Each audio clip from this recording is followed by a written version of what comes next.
I didn't hear the words at first. I was entirely too distracted by the violent vibration of the phone against my thigh, a persistent buzzing that felt like a warning siren going off in my pocket. I slipped my hand under the table, glancing down at the screen that was glowing brightly in the dimly lit, glass-walled boardroom. The text on the notification was impossible to misunderstand, and it hit me with the force of a physical blow.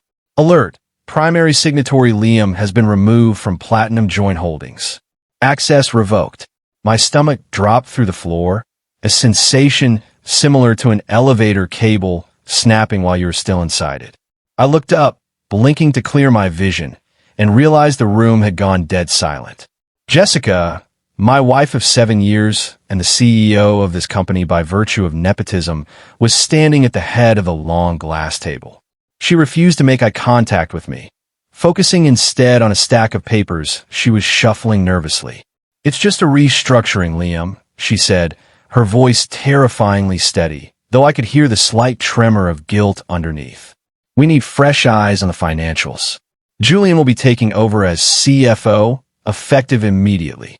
I looked at Julian, a man with a cheap suit, a cheaper smile, and a resume that consisted mostly of failing upward, sitting in my chair. She wasn't just firing me. The notification on my leg told the real story. She had timed the firing to coincide with locking me out of our life savings. She was stealing the $5 million I had deposited last week. Rage is usually hot. It burns in your chest, makes your face flush, and makes your hands shake with the need to break something. But betrayal? Betrayal is ice cold. I felt the blood drain from my face, leaving me feeling like a statue carved from marble, but I didn't scream. I didn't flip the heavy glass table or throw the pitcher of water at Julian's smug face. I saw Arthur, my father-in-law and the chairman of the board, watching me like a hawk from the corner of the room. His arms were crossed over his chest, and his eyes were narrow and calculating. He was waiting for an outburst. He wanted me to yell, to threaten them, so he could justify having security drag me out of the building in handcuffs. Instead, I forced the muscles of my face into a tight, terrifying smile. It took every ounce of willpower I possessed to keep that mask in place. "I understand," I said, my voice barely a whisper, yet it carried across the silent room like a gunshot. "Business is business, right?" I stood up slowly, smoothed my tie with deliberate precision, and looked Jessica dead in the eye. She flinched. She physically recoiled, taking a half step back. She had expected a fight. She didn't know how to handle silence. "I'll pack my things," I said. I turned my back on them, feeling their eyes burning into me, and walked toward the door with a steady, rhythmic pace. "My name is Liam. For the last decade, I've been the invisible engine keeping this family's empire from crumbling into dust. I'm not the face of the company. That's Jessica. She loves the cameras, the charity galas, and the magazine covers that call her a visionary. I'm the guy who stays up until 4 a.m. fixing the ledgers Arthur messed up with his bad gambling debts and shell companies. I'm the guy who sold his own premarital tech startup to inject cash into this sinking ship of a logistics company 3 years ago when the banks threatened to foreclose. I did it because I loved her. I did it because I believed in us. I thought we were partners in every sense of the word. I thought the money in that joint account was our future, a nest egg for the family we were planning to start next year. But as I walked down the long, gray hallway toward my office, the harsh reality hit me. I was never a partner. I was a resource. I was just the bank account she had finally decided to cash out. She had used me to fix the company, and now that the stock price was up, she wanted to bring in her boyfriend, Julian, to enjoy the fruits of my labor. I felt like a fool, but I pushed that feeling down. A fool with a plan is better than a genius without one. I had to get to my computer. I walked into my office and closed the blinds, shutting out the view of the bullpen where employees were working, unaware of the drama unfolding upstairs. My hands were shaking, not from fear, but from pure adrenaline coursing through my veins. I knew something Jessica didn't. She was arrogant, and arrogance makes people sloppy. The bank she used, my bank, the one I had personally set up for the corporate and personal accounts, had a specific security protocol for removals on accounts over 7 figures. It wasn't instant.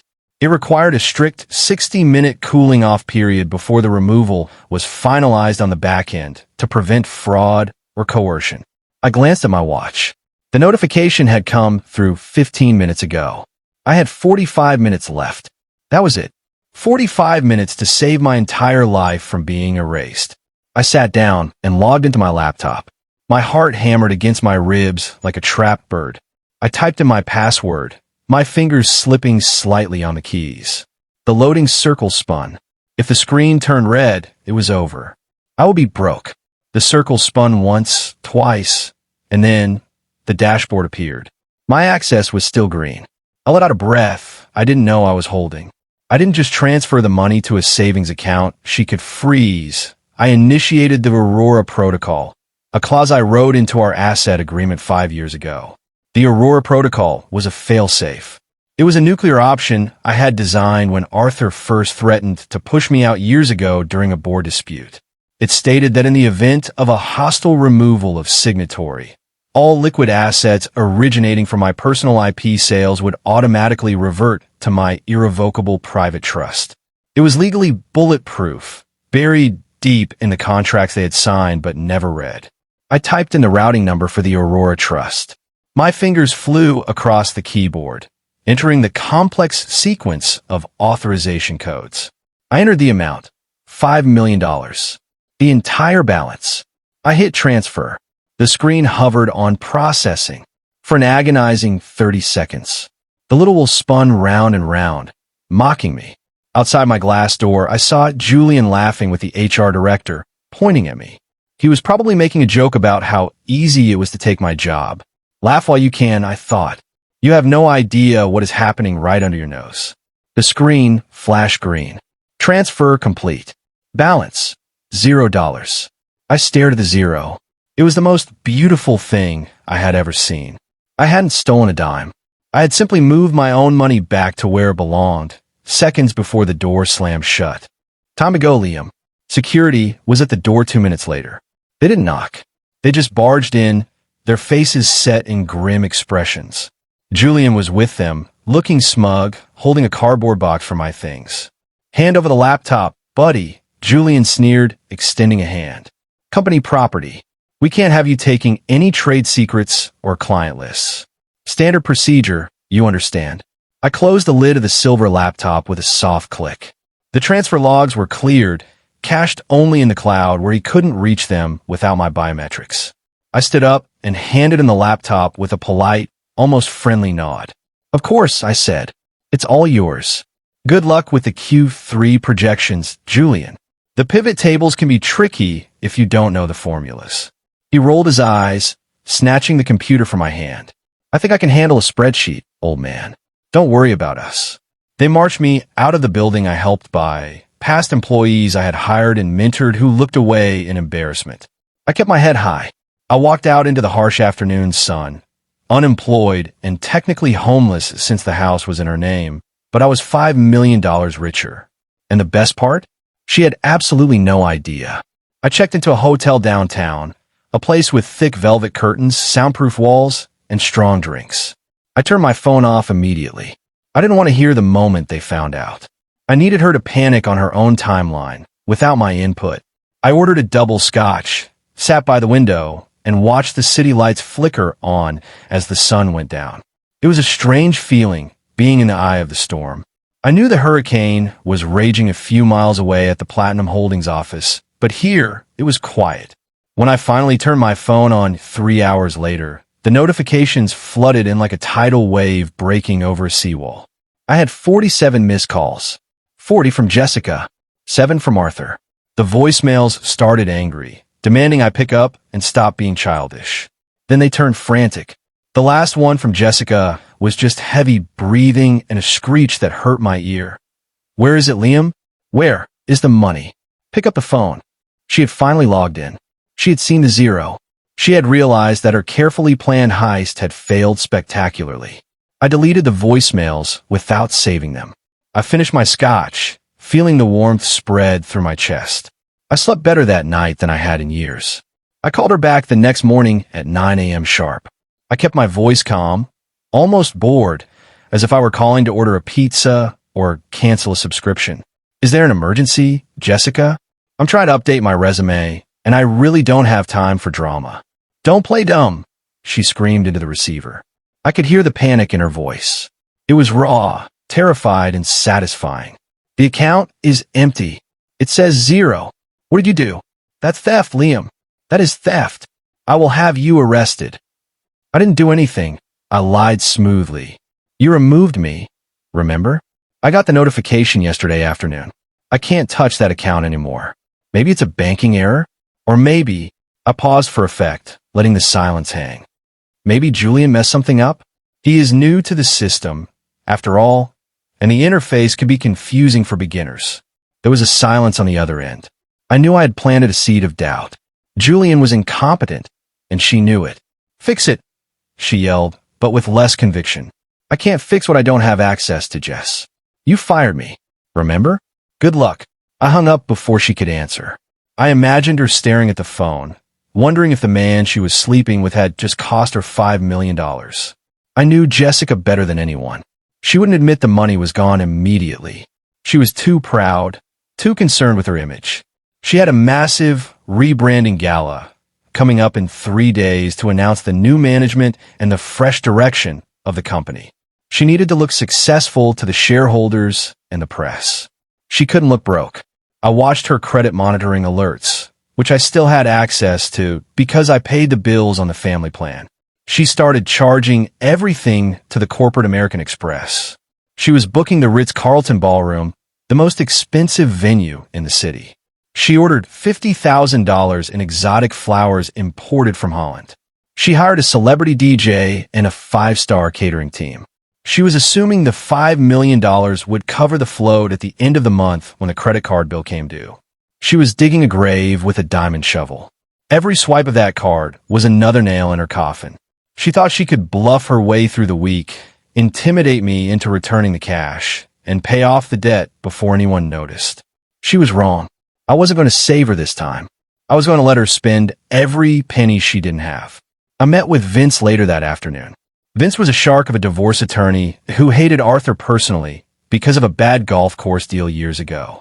When I told him the story, sitting in his leather-clad office, he actually laughed. "We don't file yet," Vince said, looking at the trust documents I had brought. He tapped the paper with a thick finger. "Why not?" I asked, leaning forward. "I want this over. I want to cut ties." "Let her spend." Vince smiled, and it was a predatory smile. "Let her incur the debt. Right now, it's a dispute between spouses. The moment she realizes the cash isn't coming back, she's going to try to claim theft. But if she spends corporate money she knows she doesn't have, she crosses a line. We need her to commit fraud first. We need her to dig the hole so deep she can't climb out." We sat back and waited. It was the hardest thing I've ever done. I wanted to scream at her, to shake her, to tell her to stop destroying the company I built. But I had to trust the process. I had to let the woman I once loved destroy herself. The night of the gala arrived. I didn't go, of course. I wasn't invited, and security would have stopped me at the door. But I watched the live stream from my hotel room. Jessica looked stunning in a silver gown that cost more than my first car, but if you looked closely, she looked terrified. She was sweating under the stage lights. Her smile was brittle, ready to crack. When it came time to toast the future, her hand shook so hard champagne spilled on the podium. She announced the acquisition of a smaller competitor, a logistics firm in Ohio. It was a deal we had discussed months ago, but one we couldn't afford yet. She announced it anyway. "This acquisition marks a new era," she proclaimed, raising her glass. The crowd cheered, oblivious to the disaster looming. I shook my head at the screen. That deal required a $2 million down payment due tomorrow. She was banking on intimidating me into returning the money by morning. She had publicly committed to a payment she couldn't make. She was gambling with money that didn't exist. It was a suicide mission, and she was dragging the whole company down with her. The next morning, the dominoes started to fall. The first call came at 8 a.m. It was the vendor for the flowers. I had known him for years. "Liam," he said, sounding confused and worried. The card was declined. The bank says the connecting operating account has insufficient funds. I tried to run it twice, and then I called the bank directly. I'm sorry to hear that, Mark, I said, keeping my voice sympathetic. I don't work there anymore. Jessica is handling the finances now. You'll have to call her. I did, he said. She's not answering. Her assistant said, she's in a meeting, but I need to get paid. The flowers are already wilting. Well, I said, taking a sip of coffee. You might have to sue them. It sounds like they might be insolvent. 10 minutes later, the catering company called. Then the venue. The corporate card had maxed out, and the automatic overdraft protection had failed because the main account was empty. The insufficient funds notifications were hitting everyone at once. The illusion of wealth was shattering in real time. I sat in my hotel room, fielding calls from confused vendors and directing them all to Jessica. She found me at the hotel an hour later. I don't know how she knew where I was. Maybe she tracked my phone, or maybe she just guessed because this was where we stayed for our anniversary years ago. She pounded on the door until I opened it. She looked like a wreck. Her mascara was running down her cheeks. Her hair was wild, and she was still wearing the dress from the night before, now rumpled and stained. "Give it back," she screamed, lunging at me. I sidestepped her easily, and she stumbled into the room, looking around frantically as if the money were in a suitcase on the bed. "Give what back, Jess?" I asked calmly, leaning against the wall. "The money. The deal closes at 5 p.m. If I don't wire the funds, we breach contract. We'll lose the acquisition fee. It's $2 million, Liam. We will be ruined." "You mean you breach contract?" I corrected her. "I warned you about the Aurora Clause 5 years ago. You signed it. You just didn't read it because you were too busy looking at your phone. That money isn't a trust. It's gone. It's not coming back." "You can't do this," she sobbed. "We're married." "Not for long," I said. "You fired your husband for your boyfriend. Deal with it." Arthur called me 10 minutes after she left. He didn't scream like Jessica. He was colder, meaner, using the low voice he reserved for people he intended to hurt. He threatened me. "I will make sure you never work in this industry again," he hissed.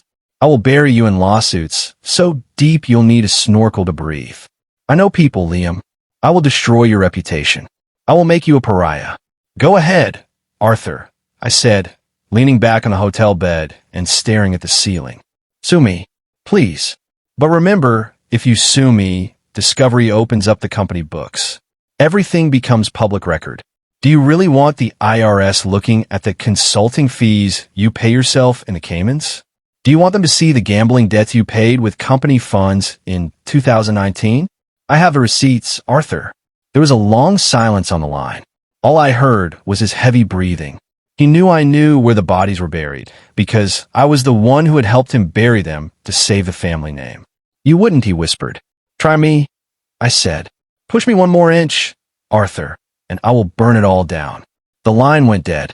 Julian, in his incompetence, tried to fix the problem. He panicked.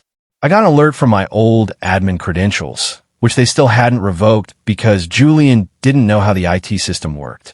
I saw a transfer request initiated from the internal dashboard. Julian was moving employee pension funds into the operating account to cover the vendor checks and the acquisition fee. He was robbing the employees' retirement savings to pay for the flowers and the failed deal. It was highly illegal. It was federal prison illegal. I watched the screen as he authorized the transfer. I didn't stop him. I took a screenshot. Then I took another. I documented every step of the transaction. He was so desperate to look like a hero to Jessica that he was becoming a criminal. He had just handed me the smoking gun that would put him behind bars. I saved the images to 3 different cloud servers. I needed to force their hand. I couldn't just wait forever. I needed them to make the first legal move so I could countersue and reveal the evidence in court. I accidentally let it slip to a mutual friend, a guy named Mike who couldn't keep a secret to save his life, that I was planning to leave the country. I told him I was looking at villas in Italy and might not come back. I knew Mike would call Jessica within 5 minutes. I was right. Panic makes people stupid. If they thought I was fleeing the jurisdiction with the money, they couldn't wait for a negotiation. They couldn't try to settle this quietly. They needed to stop me now. They would have to file an emergency injunction. They would have to bring the law into this, which was exactly what I wanted. I packed my bag, put on my best suit, and sat in the lobby waiting for the process server. I ordered a coffee and smiled at the receptionist. It worked perfectly. 2 days later, I was served while eating breakfast in the hotel lobby. A man in a cheap suit handed me a thick envelope. Platinum Holdings versus Liam. They were suing me for embezzlement, claiming I stole company funds. They had filed an emergency motion to freeze my assets. It was perfect. By suing me, they made the issue a matter of public record. They had just invited a judge to look at their finances. They had opened the door to the courtroom, and I was going to walk right through it with a flamethrower. I called Vince immediately. They bit, I said. Good, Vince replied, the sound of papers shuffling in the background. I'll schedule the deposition for tomorrow. Bring the laptop. We're going to end this. I finished my coffee, looking at the lawsuit. They accused me of stealing. They had no idea that they were the ones about to be put on trial. We walked into the deposition room the next morning. The air was stale and smelled of floor polish. Jessica looked smug. She thought she had me cornered. Julian was there, too, looking nervous and sweating through his shirt. Her lawyer, a high-priced guy from the city, slammed a paper on the table. Return the funds or go to jail, he said aggressively.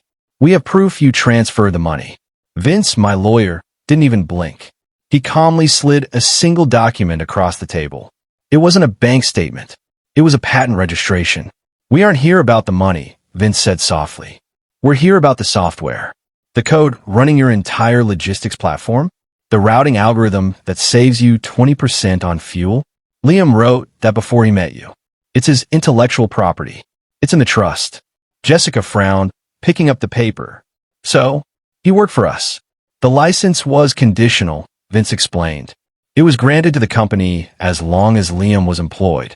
Since you fired him without cause, the usage license is revoked immediately. The color drained from Jessica's face. She looked like she was going to be sick. The money was one thing. They could survive being broke for a month. But the software was the oxygen. Without my code, their logistics fleet couldn't route deliveries. The trucks wouldn't know where to go. The tracking system would go dark. The entire operation would grind to a halt within hours. You can't do that, she whispered, her voice trembling. We have thousands of packages in transit. We have contracts with major retailers. If the system goes down, we will face millions in penalties. I already did, I said, speaking for the first time. Server access cuts off at midnight tonight. You have 12 hours to build a new logistics platform from scratch. Good luck. Julian looked at Jessica, panic in his eyes. What does that mean? He asked. It means we're dead, she snapped at him. It means we can't operate. She looked at me with pure hatred. You planned this. You sick bastard. A plan for the worst, I said. You just made it happen. Jessica lost it. The facade of the powerful CEO crumbled completely. She started screaming at her lawyer, at Arthur who was on speakerphone, and at me. You're ruining my life, she shrieked. You're destroying everything my father built. How can you be so cruel? You ruined it yourself, I said, my voice calm and steady. You ruined it when you chose a cheater over your husband. You ruined it when you chose greed over loyalty. I stood up, pushing my chair back. You wanted to be the boss. Jessica, be the boss. Fix it. That's what CEOs do, isn't it? She lunged for me, but her lawyer held her back. Liam, wait, she cried as I walked toward the door. We can make a deal. We can work something out. The deal was until death do us part, I said, not looking back. You broke it. I walked out of the deposition, leaving her screaming in the conference room. At midnight, I sat in my hotel room with my laptop open. The clock ticked over to 12 a.m. I pressed enter. It was a simple keystroke, but it felt like firing a cannon. Across town, the screens at Platinum Holdings went dark. The drivers on the night shift suddenly lost their GPS feeds. Orders vanished from the tracking system. The automated sorting machines in the warehouse stopped moving. The company was paralyzed. I watched the server status lights turn from green to red, one by one. It was total system failure. The intellectual property was mine, and I had taken it back. The engine of the company had just been removed, and the car was careening off a cliff. I imagined the chaos in the control room, the phones ringing off the hook, the drivers stranded on the side of the road. 3 a.m. My phone rang. It was Jessica. I almost didn't answer, but I was awake. Her voice was broken, small, defeated. She was crying. "Liam, please," she sobbed. "I'll fire Julian. I'll give your job back. I'll give you a raise. We can fix this. I still love you. Please don't do this to me. Daddy's going to kill me." It was the most pathetic thing I'd ever heard. A week ago, she was kicking me out, treating me like garbage. Now she was begging.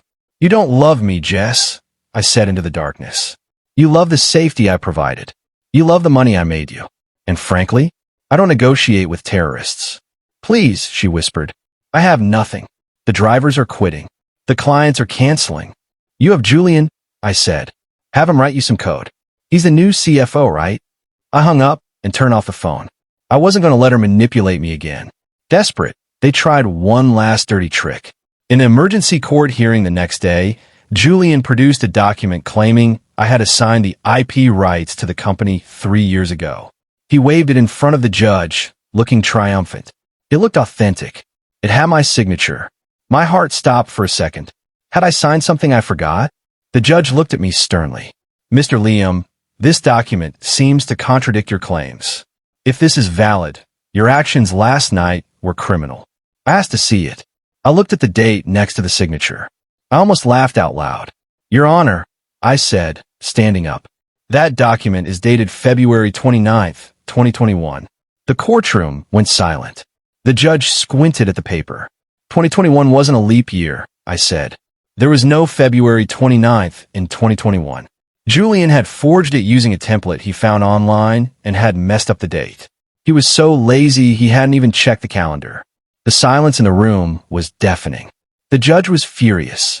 He didn't just dismiss their motion. He ordered an immediate forensic audit of the company. He called it perjury and attempted fraud. The audit started that afternoon. It didn't take long for the auditors to find the pension fund transfer Julian had made. It didn't take long for them to find Arthur's tax evasion schemes. The police were waiting in the hallway before the hearing even finished. I watched as Arthur was cuffed, shouting about how he knew the mayor and would have everyone fired. Julian was crying, blubbering about how he was just following orders and didn't know it was illegal. Jessica sat alone at the defense table, her head in her hands, totally isolated. She wasn't being arrested yet, but she was facing an SEC investigation and bankruptcy. She looked up at me, her eyes hollow. I felt nothing. No joy, no sadness, just closure. I didn't ask for a settlement. I took what was mine. The trust was secure. The company was liquidated to pay off creditors and the employees Julian had robbed. The brand was dead. Platinum Holdings was history. I met Jessica one last time to sign the divorce papers. She looked 10 years older. She didn't say a word. She didn't try to apologize. She just signed the papers with a shaky hand. I walked out of the courthouse and into the bright, warm afternoon. The air smelled sweet. I checked my phone. The banking app opened. Aurora Trust. Balance. $5 million. Status. Active. I got into my car, rolled down the windows, and for the first time in 7 years, I drove away without looking back. I had my life back. I had my dignity. And I had a long vacation to Italy to plan.